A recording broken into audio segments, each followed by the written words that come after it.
way to survive your AP World History class is to keep up with all of your flashcards or IBs. IBs are important because they help you remember all of the stuff that you are trying to learn in that section.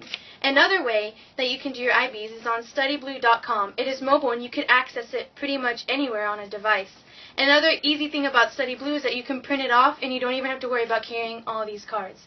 Another pointer is to not keep up with the reading because obviously there are too many. Use a hairband instead to keep track of them. To your mom.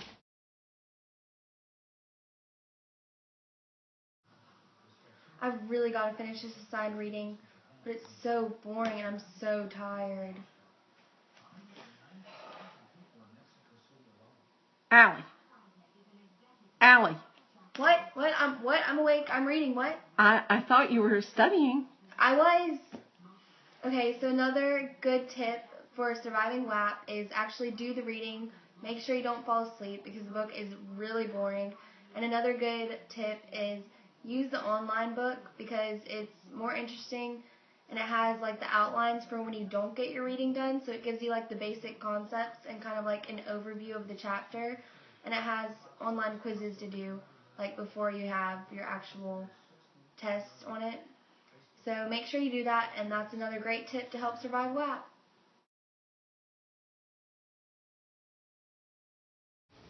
Something else we recommend is TP.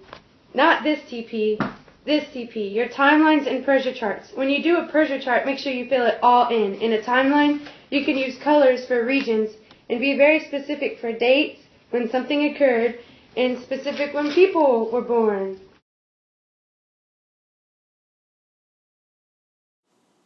To survive WHAP and do well on the AP exam, you need to remember when people were important and the time periods in history that the actual AP College Board sets for each period, like period 1, period 2, period 3, period 4, period 5, and period 6. You need to know that Adolf Hitler and Genghis Khan, for example, were not around during the same time period. And you also need to remember that the Mongols were the exception. The Mongols!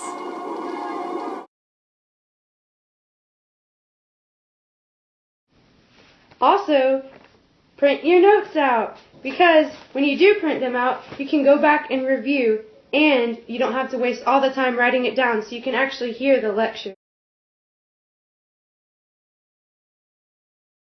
Another great tip in surviving AP World History is to just do what you're told.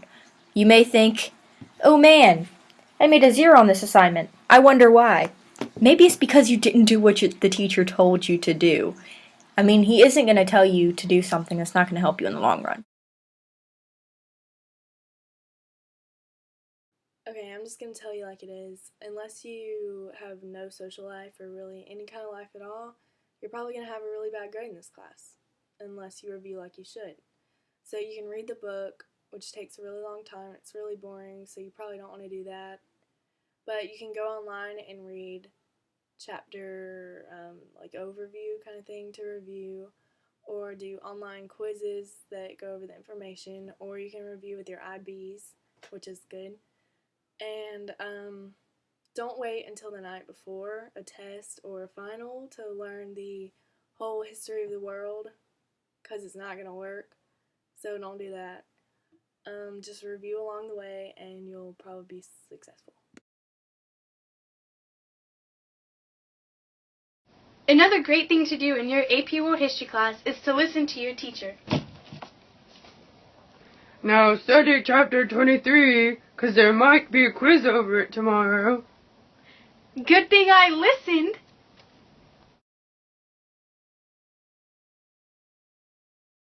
Another helpful tip in succeeding in AP World History is to just do all of the assignments. Maybe some of them are just going to that 5% daily grade category, but anything you do is going to help you on your next test. And anything you do is going to help you on the AP test at the end of the year. And really, that 5% daily grade category affects your grade more than you think. Well, crap.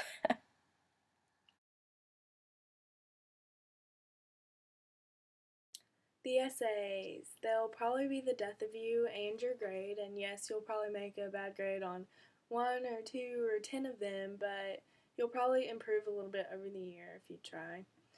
And yes, you'll probably dread walking into class every day, thinking you might have to write an essay, but you get used to it. So, how do you write a good essay? Well, you need to know what you're talking about, and if you don't, then you make something up and act like you do. You really need a good thesis to start out your paper because that's kind of important. And you really need to back up your ideas all throughout the paper. And keep the length short, but not too short, because you need to have a long enough paper to show that you know or act like you know what you're talking about.